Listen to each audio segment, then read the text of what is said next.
1장 13절로 16절까지 읽겠습니다.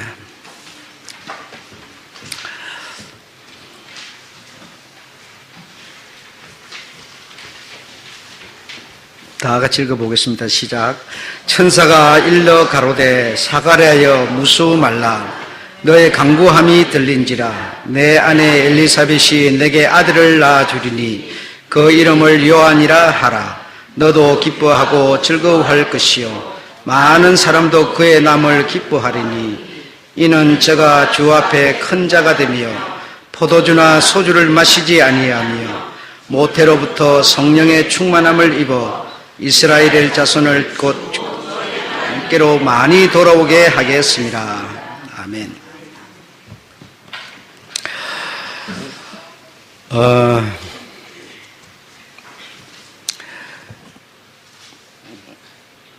복음의 말씀, 복음의 말씀과 복음의 말씀은 곧 생명 되시는 예수님의 직접적인 그런 말씀이 됩니다. 이 말씀을 여러분들께서 주일 예배를 나오시지만 수요 예배를 나오지 않는다 하는 분은 나오면 좋지만 그러나 나오지 못하시는 분은 꼭 수요 예배를 들으셔야 되고요. 들어보셔야 되고요. 또 수요 예배는 나오는데 성경 공부를 안 한다 하는 사람은 성경 공부를 꼭 들어보셔야 됩니다. 여러분, 이것이 주일 예배, 수요 예배, 성경 공부가 한 사이클을 가지고 지금 돌고 있기 때문에 여러분이 지금 그 한 사이클로 도는 것을 하나가 빠져버리게 되면 핵심을 놓치고 자꾸 가게 됩니다. 그렇게 되면 우리가 어떤 사람이 되는 거 아니 종교인이 돼버립니다. 그러니까 이제 어떤 제도, 습관, 종교의식 이런 데 나와서 위로를 받게 되고 이렇게 되는데 믿음을 갖게 되는데 그 믿음은 1차적인 믿음에 불과한 겁니다. 지금 1차적, 2차적 하면 지금 성경 공부 안 한 사람은 또 생자 모르죠. 그러니까 꼭 그렇게 사이클로 돌아가는 것을 들어보라는 얘기를 하는 겁니다. 제가 이곳에서 지금 수요 예배까지 다 말씀을 드릴 수가 없죠.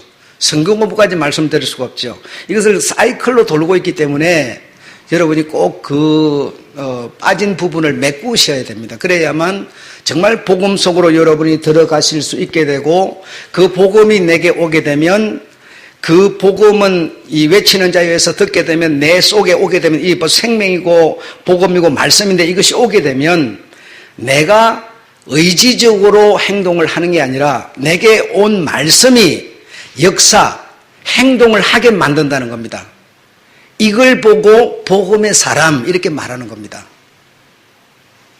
내가 의지로 행동하는 게 아니라 내게 온 주의 생명이 살아있기 때문에 그 생명이 움직이게 만드는 겁니다. 여러분을 예배하게 만들고 기도하게 만들고 주님의 가르침을 따라 살게 만들고 이것을 내가 생각해서 노력하는 것은 하면 할수록 한계에 부딪혀 버립니다. 그런데 이 살아있는 말씀이 내게 오게 되면 이 말씀이 나를 움직여서 이렇게 소리하게 만들고 행동하게 만든다 이 말입니다. 아셨죠? 그래 요 사이클로 돌고 있기 때문에 자기가 빠진 부분은 꼭 메우시는 여러분이 되셔야 됩니다. 아셨죠? 그래서 성도라 하면 우리는 종교인 어떤 제도, 습관에 의해서 헌금하는 사람, 예배드리는 사람 이렇게 규정을 많이 하는데 성도하면 하나님의 말씀을 듣는 것이 최우선입니다.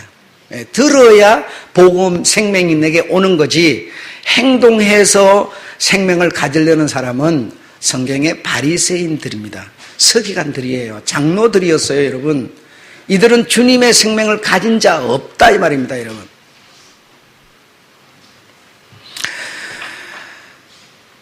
아담 이 믿음의 하나님의 말씀과 약속을 받은 사람 하면 첫 번째가 바로 아담이라는 사람인데 이 아담으로부터 모든 인류는 어떤 사람이든 간에 그 후손으로 말미암은 모든 사람들은 죄라고 하는 것을 벗어날 수가 없는 사람들입니다. 마음으로, 생각으로, 감정으로, 행동으로 온갖 이 세상 속에 살면서 죄와 상관없이 살 수 있는 자들이 아니었다 이 말이죠. 아니었어요. 그래서 이런 죄 아래 있는 이런 자들에게 우리 하나님께서 하나의 길을 내셨는데, 그 죄를 씻을 수 있는 길을 내셨는데, 그 길이 무엇인가 하면 핏부림이었다라는 겁니다. 핏부림. 예. 그래서 이 양을 잡고 짐승을 잡아서 그 피로서 뿌려서 그 피의 혜택을 입어서 의로운 사람으로 되어지는 하나의 길을 내셨습니다. 그래서 내가 어떤 행동을 한다든지 이것으로는 의로워질 수가 없습니다. 오늘 본문에 보면 이 사가랴와 엘리사벳은 의인이더라, 흠이 없는 의인이더라 이랬는데, 왜 흠이 없는 의인인고 하니 우리 같은 사람이 아니기 때문이 아닙니다. 여러분, 우리가 찬송가에서 부르는 죄로 물든 이 마음 그랬는데, 그래 이제 이럽니다. 불신자들이요, 죄를 좀 적게 지은 사람은 죽을 때 고통을 좀 덜 받고 죽고, 죄를 좀 많이 지은 사람은 고통을 많이 받고 죽고, 이렇게 말합니다. 그래서 죄를 정말 적게 지은 사람은 심장마비로 죽거나 한순간의 아픔도 모르고 죽어버리거나 이렇게 한다고 말합니다. 참나 우스운 얘기겠습니까, 여러분? 그래서 이 세상 모든 사람들은 죄로 물든 이 마음, 먹보다도 더 검은, 그러니까 먹이라고 하는 건 제일 검은 건데, 먹보다도 더 검은 내 마음이 죄로 물들었다 이 말이죠. 죄로 물들었어. 그러면 우리는 세상에 죄라고 하는 죄는 혼자 다지고 다니는가 보다 이렇게 생각하지만, 제가 수요일 말씀드렸죠. 어떤 마음이 그렇게 먹보다도 더 검은 마음인지 말씀드렸잖아요. 이것처럼 이런 다 내 마음이 먹보다도 더 끈 게 새카만 먹보다도 더 죄로 물든 마음인데, 이것을 씻을 수 있는 길 하나를 주님이 내신 것이 핏부림을 받아라라고 하는 것이었습니다. 그래서 사가랴와 엘리사벳이 의인이다라고 하는 것은 그가 제단에 들어가서 성소에 들어가서 제사를 지내기 전에, 제사 지내기 전에 먼저 자신이 머리에서부터 발끝까지 짐승의 피로서 씻고 들어가기 때문에 그가 의인이지, 하나님이 계시는 성소에 피로 씻지 않고 피로 몸에 바르지 않고 들어가면 바로 들어가는 순간에 쳐 죽여버립니다. 살 수가 없습니다. 인간은 그가 세상에 어떤 행동을 하고 살았던 그걸 주님이 가진 기준으로 보지 아니하고, 내가 너에게 일러준 약속, 말씀, 이것을 따라서 핏부림을 받고 나아와야만 사는 것이고 제사를 지낼 수 있는 것이지 그냥은 불가한 겁니다. 그래서 성도 여러분들께서 교회를 이렇게 이 주님의 말씀의 보좌 앞으로 나오셨는데 눈에는 안 보이지만 여러분이 어디를 통과해서 들어옵니까? 성전문을 통과해서 들어오는데, 성전문을 통과해서 들어올 때 우리는 이 성전뜰을 밟기 시작할 때 그곳에 맹패를 세워서 나를 정결케 하소서, 주의 핏부림을 받고 성전뜰을 밟습니다. 그리고 성전 안으로 들어올 때 여러분이 이 문을 열고 들어오기 전에 십자가를 통과해서 들어온다는 것은 핏부림을 받고 들어오는 겁니다. 여러분, 이해가 되셨으면 좋겠어요. 그래서 이 사가랴와 엘리사벳이 핏부림을 받고 그들은 주님의 그 약속 아래 사는 자였기 때문에 의로운 자라, 흠이 없는 자라 했던 것이지, 세상에서 그가 세금을 잘 내고 살았다 그런 뜻이 아니에요. 도둑질하고 살았다 그런 뜻이 아니다 이 말이죠. 여러분, 이해하시겠죠? 자, 애굽에 있을 때 하나님께서 애굽에서 그 고난살이, 핍박살이, 고생 고통받는 그 이스라엘 백성들이 하나님 우리를 살려주십시오, 너무 괴로워서 이제는 살 수가 없습니다, 제발 살려주세요 할 때, 그래 살려주마 하고 그 다음 답이 무엇이었을까요? 살려주마. 내가 너희 기도를 들어주마. 그리고 그 다음 말씀이 무엇이었겠습니까? 양을 잡아 피를 너희가 사는 집 문간에 뿌려라라고 하는 것이었습니다. 그들이 어떻게 살았는가를 주님은 보려는 게 아니고 내가 너에게 일러준 그 약속의 말씀을 부여잡고 짐승을 잡아서 너희가 사는 집 문간에 뿌리면 그 피를 보고 내가 너희에게 들어가지 아니하겠노라. 피를 뿌리지 않은 대문은 죽음의 사자가 들어가서 다 죽였다라는 겁니다. 그들이 의로운 행동을 해서가 아니고 여러분, 주님이 하신 말씀에 기준하여서 그 약속을 믿고 행동한 이것을 보고 주님은 판단하고 계셨던 거예요. 그래서 핏부림을 받은 이 사람들이기 때문에 핏부림을 받아 죄사함을 받고 거듭난 사람, 이 사람이 하나님 앞에 이제 계명을 따라서 이렇게 사는 것은 하나님의 약속을 지키고 있다는 정표가 되는 겁니다. 이걸 지켜야 구원받는 것과는 다른 얘기라 이 말이죠. 이해가 되십니까? 많은 교회, 많은 목사님들이 뭐라고 그래요? 이 법을 지켜야 구원받는다고 그러죠. 아니고 이 핏부림을 받아서 거듭난 하나님의 백성은 이제 계명을 지키는 것은 하나님의 약속을 가지고 있다는 정표라 이 말입니다. 정표. 이 거듭난 주의 생명이 들어왔으니 이 생명이 내 속에서 역사를 해가지고 행동을 하게 만들죠. 이게 뭡니까? 상급이죠. 약속과 상급이라 이 말입니다.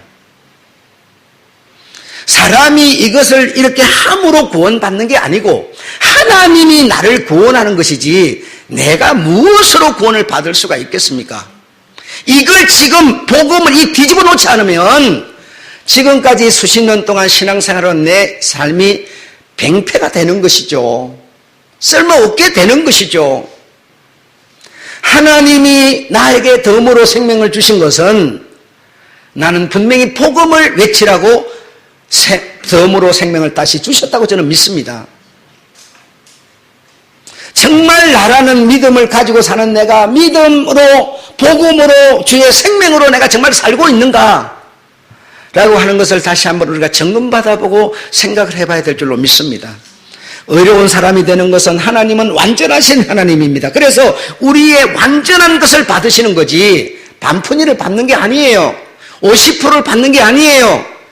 1차적인 믿음, 우리 사람이 내놓는 믿음은 사람에 의해서 발생되는 믿음이에요. 이거는 차이가 있고 완전치 못한 겁니다. 1차적인 믿음을 가진 내가 주님의 약속을 믿고 핏부림을 받으면 거듭나서 하나님의 생명이 내게 들어오기 때문에 1차적인 믿음을 가진 나에게 하나님이 주시는 십자가에서 우리의 모든 허물과 죄악을 사하시는 생명 되시는 그분이 하신 것을 믿음이라고 하는 그릇 속에 담아서 내게 주시는 거예요. 그러면 그 믿음 안에 주님의 생명이 들어와서 나의 주가 되는 것입니다. 주가 되는 것입니다. 핏부림을 받아야만 우리가 의로운 자라 하는 그 핏부림은 결과적으로 더 진행해 보니까 뭐와 같은 얘기였습니까? 십자가에서 죽으시는 예수 그리스도와 같은 얘기였습니다. 양을 잡아 피를 뿌리는 것은 결국 너희의 모든 죄를 사하시려고 오시는 예수 그리스도가 십자가에서 죽으시는 그것을 상징하여 하고 있었던 것이었습니다. 그러므로 핏부림을 받는 사람이, 받은 사람이 깨끗하고 의로운 사람, 우리 주님의 은혜, 십자가의 은혜를, 이 복음의 은혜를 입은 사람이 의인이다, 깨끗한 사람이라는 뜻이지 내가 어떤 행동을 함으로 깨끗한 것을 말하고 있는 게 아니다라는 것, 여러분 이해가 되셨을 줄로 믿습니다. 그래서 엘리사벳과 사가랴는 바로 이런 핏부림을, 자기가 먼저 핏부림을 받고 성소에 들어가는 이런 사람이었기 때문에 의로운 사람이었다라고 하는 겁니다. 그 다음 단에 나와 있는 이 사랑 얘기가 나와 있는데, 내가 너희를 사랑한 것처럼 너희도 서로 사랑하라. 여러분, 이것을 사람이 가진 믿음으로 행동을 하려고 한다면 사랑할 수가 없습니다. 되어지질 않습니다. 남편이 돈도 안 벌어오고 술이나 먹고 오줌이나 싸고 이러고 있는데 어떻게 사랑할 수가 있습니까? 가서 노름이나 하고 집 문서나 잡혀갖고 뻥뻥 쓰고 돌아다니는데 어떻게 사랑할 수가 있습니까? 원수도 사랑하라. 어떻게 원수를 사랑할 수 있습니까? 안 되는 겁니다. 이거는 여러분. 안 되는 겁니다. 내가 너희를 사랑한 사랑으로 너희도 그리 하라고, 내가 가진 어떤 의지로 이것을 할 수 있는 문제가 절대적으로 아니에요. 하나님께서 우리를 사랑하는 것, 다시 말하면 우리가 어떤 사람이든 상관없이 우리가 지금 의로우냐 안 의로우냐 이것을 따지지 않고 주님이 하신 것은 나의 이 십자가에서의 고통, 죽음, 이것을 어떤 사람이든지 간에 받아들이고 믿고 인정하고 자기의 것으로 믿어서 핏부림을 받는 십자가 죽음의 그 효력을 받는 사람에게는 주님이 주시는 하나님의 사랑이 옮겨가는 거예요. 옮겨가는 거예요. 생명이 옮겨가는 거예요. 그래서 우리도 이제 그리 우리 주님이 이렇게 한 것을 나도 이제 뒤집어서 그리 하는데, 그래서 저 사람이 좋고 안 좋고를 따지지 않고 내가 이제 사랑해야 되는데, 인간이 가진 의지로는 이게 한계에 부딪힌다는, 내게 들어온 그 사랑, 내게 들어온 그 생명이 나를 움직여서 저 사람의 행편을 따지지 않고 저 사람의 마음을 써주는 것을 말하고 있는 거예요. 내게 이 사랑이 만약에 들어오지 않았다면 내가 가진 힘으로는 안 되는 겁니다.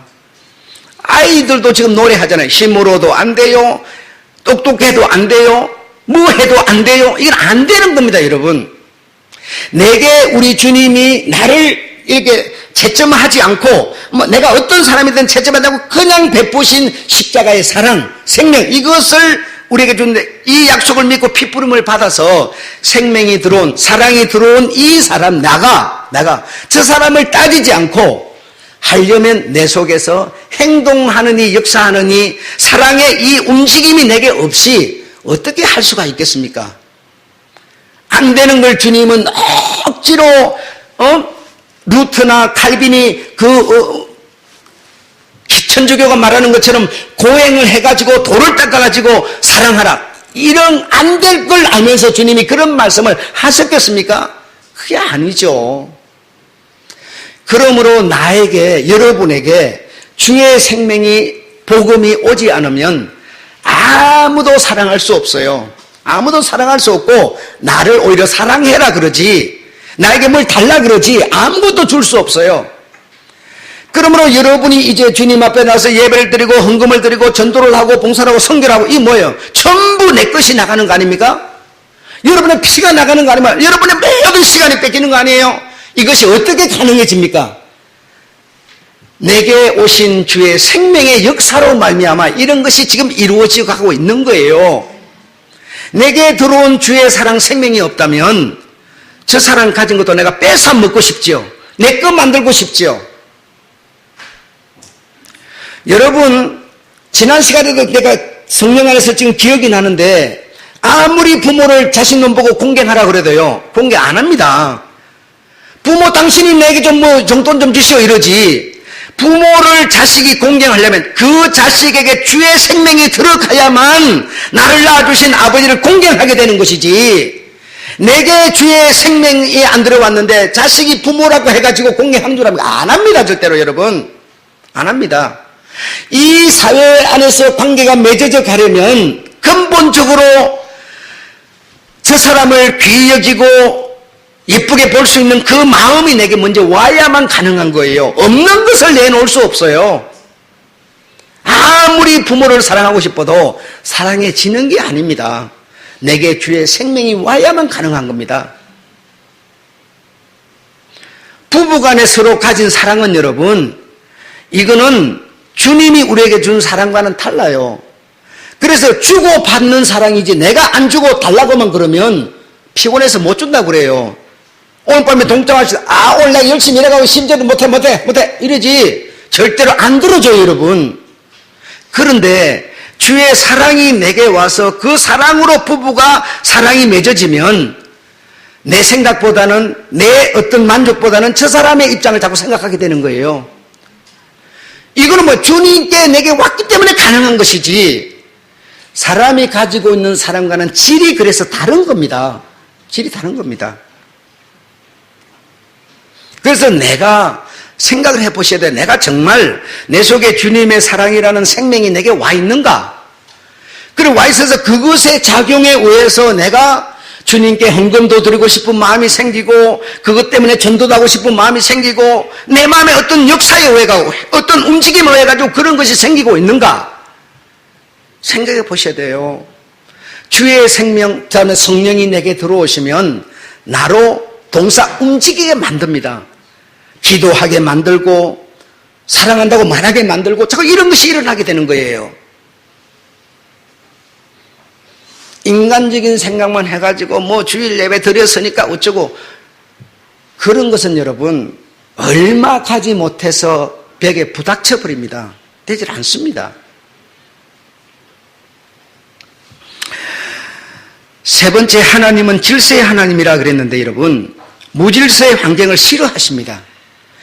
여러분 질서, 자 그 다음에 보면 쭉 나와 있는데요. 자기 지위를 지키지 아니하고 자기 처소를 떠난 천사, 또 1장 3절에 각하에게 차례대로 순서대로 질서대로 써 보냈습니다.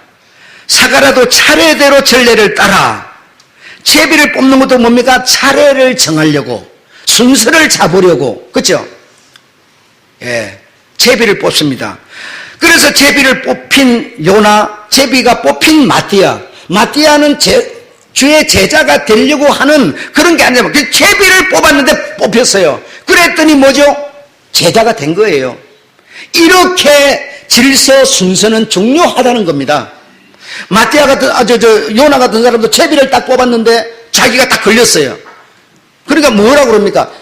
나를 들어서 바다에 던져라. 그럼 죽는다는 얘기 아니겠습니까? 제비가 가진 힘은 목숨보다도 강하다는 얘기죠.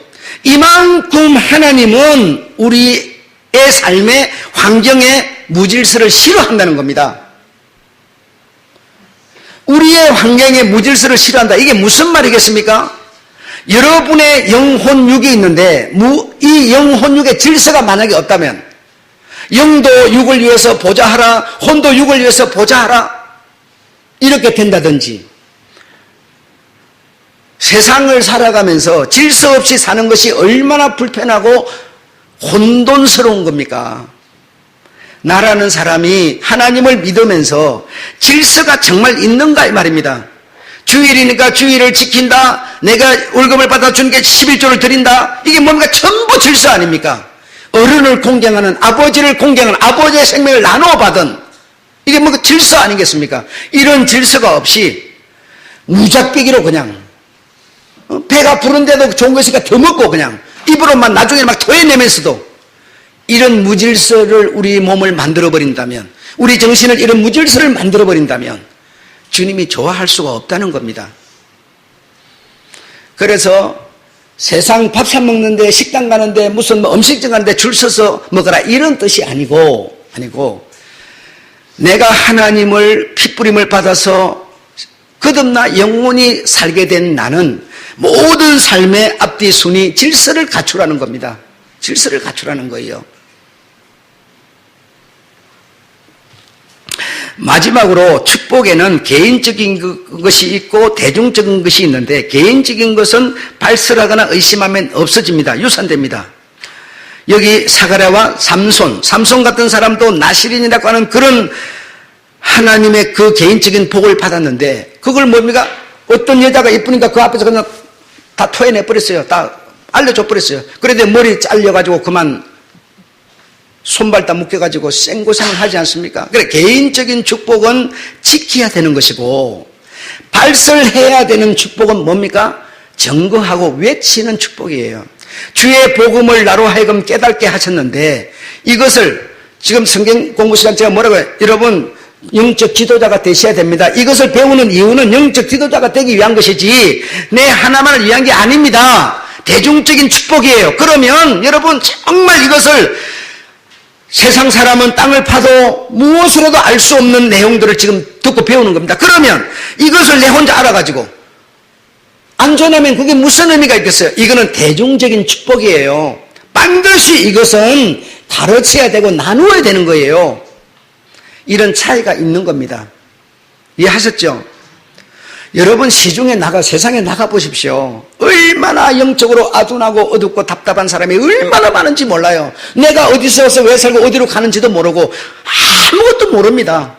그냥 교회 가서 예배 드리면 구원받는 줄 알고 있어요. 그렇게 아는 사람, 어떤 이 종교적이고 어떤 제도 습관 속에 묶여있는 사람이 얼마나 많은지 몰라요, 여러분. 이런 사람에게 주의 생명 복음을 우리가 나누지 않는다면 이 대중적인 축복은 내 축복이 되지 않습니다. 예수 그리스도의 그 길에 그의 근원이 될 수가 없다는 뜻이에요. 그래서 이렇게 지킬 것, 말할 것이 있고 하나님은 우리를 바라보실 때 하나님의 판단은 우리 입으로 내 마음에 있는 것을 우리 입으로 말하는 그것으로 기준을 삼는다는 겁니다. 내 마음은 정말 주님을 사랑하는 마음이지만 입으로 나오는 소리가 주님 필요 없다고 말하면 주님은 우리를 판단하실 때 필요 없다로 판단한다는 것이죠. 우리가 성경에 보면 하나님은 중심을 보신다. 그러니까 내 중심을 아시니까 하나님은 내가 술을 막 마시고 꼴짝꼴짝 노름을 하고 있어도 주님은 내 마음을 아시니까 중심을 아시니까 이런데요. 아니요. 절대로 그래 안. 하나님은 네 마음이 어떠한, 네 마음이 어떤 위인인지를 입으로 내는 소리로 판단하겠다는 거예요. 소리를 여러분. 그러니까 자꾸 자기한테 합리화를 시켜가지고 내 마음은 한치도 오차 없어. 우리 예수 누구보다 잘 믿어. 막 이러면서 소리는 딴소리 하고 있는 사람은 주님은 딴소리로 들어버립니다. 그걸 이해하셔야 됩니다, 여러분. 내 마음에 있는 것이 소리를 통해서 나오기 때문에 마음은 이런데, 여러분, 우리가 이런 거 있습니다. 내 마음은 이건데 소리가 따로 나오는 경우가 가끔 한 번씩 있어요. 그러면 자기가 어떻게 바로 판단하고 느끼게 되잖아요. 이게 내 소리, 마음은 아닌데 말이 잘못 나와서 이러잖아요. 이런 것처럼 분명히 우리는 마음에 있는 것이 입으로 나오지 마음은 이건데 입으로 저게 나오지 않습니다. 그래서 주님은 입으로 나오는 소리로 내가 너를 판단 기준으로 삼겠다. 이렇게 말씀하고 계시는 겁니다. 그래서 마리아도 마음에 지켜 안나와 시몬도 약속을 믿어 지켜 아브라함도 사라도 그 약속을 지켜서 이들은 예수 오심에 태어나심에 근원이 되셨습니다. 이들에 의해서 이 근원들에 의해서 태어나신 예수가 우리에게 주는 오늘 축복은 대중적인 것이 더 많지 않습니까? 그러면 내가 대중적인 것을 어떻게 해라고요? 외쳐라 이 말입니다. 전해주어라. 그래야 아브라함처럼 안나처럼 마리아처럼 내가 뭐가 돼요? 근원이 될 수 있다 이 말입니다, 여러분. 예수님의 집안에 우리가 한 뿌리에서 쭉 달리는 것처럼 근원이 되지 못하면 우리가 되겠네. 그럼 근원이 될 수 있는 길은 뭡니까? 내가 오늘 받는 이 축복은 내 개인적으로 소유하는 게 아니고 집에 갖다 쌓아놓는 소작물이 아니고 가르쳐줘야 된다는 겁니다, 여러분. 가르쳐줘야 돼. 이것이 예수 오심 나심의 근원이 되는 것이다 라고 주님은 오늘 우리에게 말씀하고 계시는 겁니다. 마지막으로 예레미야서 제가 한 장만 읽어볼게요. 29장 11절에 보면 나 여호와가 말하노라. 여러분 그 이상 이하가 없습니다. 말하노라. 너희를 향한 나의 생각은 내가 안 하니 내 생각을 하나님의 생각을 여러분이 압니까? 예, 하나님이 안 하니 이 말입니다. 내 생각은 여러분 권사님 여러분 내 생각을 아세요? 장로님 생각을 목사가 알아요? 몰라요, 여러분. 내 생각은 내가 압니다. 내가 여러분. 아멘. 그럼 하나님이 내가 너희를 향한 생각은 너희는 모르지만 내가 안다 이 말이야. 내가 아는데 내가 너희에게 주려는 것은 평안을 주려는 것이다. 재앙을 주려는 게 아니다 이 말입니다. 평안을 주려는 것이다. 이 평안이라는 것이 무슨 얘기인가니 번창, 축복, 그리고 승리 이런 뜻이에요. 내가 너에게 승리를 주려는 것이다. 내가 너희들에게 번창을 주려는 것이다. 내가 너희들에게 평안을 주려는 것이다 이 말이에요. 내가 너희들에게 주고 싶은 것은 재앙이 아니라 평안을, 다른 승리를 주려는 것이다. 승리를 주는 것이다. 승리를 주려는 생각이라 너희는 재앙이 아니라 곧 평안, 승리라 너희 장래에 소망을 주려는 것이라. 너희 장래의 승리를, 장래의 번창을, 장래의 축복을 주려는 것이다 이 말이죠. 축복을 주려는 것이다. 언제? 장래에. 근데 이 내용을 우리가 딱 읽으면 우리가 무엇으로 우리가 이해를 해버린 거니? 형통으로 축복, 이해를 해버려요. 형통으로. 형통으로 이해를 하면서 이 형통은 어디에 해당되는 형통이냐? 이 땅에서 육신이 누리는 형통으로 이해를 해버려요, 여러분. 무슨 말 이해하시겠습니까? 내가 너에게 평안을, 내가 너에게 승리를 주려는 건데, 이 승리는, 이 평안은 장래에, 이 땅에서 형통이 아니라 장래에 승리를 주려는 것이다. 이런 뜻입니다. 장래에. 성경 그대로예요. 그런데 우리는 한국 성경 문자 그대로 쭉 읽다 보면 이 평안을 무엇으로 이해를 하는가니 형통으로 이해를 하고 이 형통은 육신이 있는 날 지금 형통으로 생각을 해버려요. 그래서 말씀은 똑같은데 내게 복음은 안 온다 이 말입니다. 복음은 안 와. 승리를 주려는 것이다. 이 승리는 내가 지금 살아가는 삶이 고통스럽고 환난이고 가난하고 배고프고 아프고 막 고통스러워 죽겠어요. 이런 내가 읽었을 때 이 땅에서의 평안으로 생각하면 지금 치료된다, 지금 나아진다, 지금 부자된다 이런 뜻으로 풀이돼 버리는 거죠. 그러나 주님은 그게 아니고 지금 네가 이런 환난과 고통 속에 있을지라도 내가 너를 향한 내 생각은 무엇인고 하니 승리를 주려는 것이다. 환난 가운데 있더라도 네가 거듭남의 핏부림의 은총을 입어서 나의 이름을, 나의 생명을 네가 가지고 있으면 결과적으로는 네가 이것을 견디어내고 참아내고 이겨내고 결국 승리자가 될 것이다. 이런 뜻인데도 우리는 이 땅에서 형통으로 전부 다 풀이해가지고 기복신앙으로 돌아가 버린 겁니다.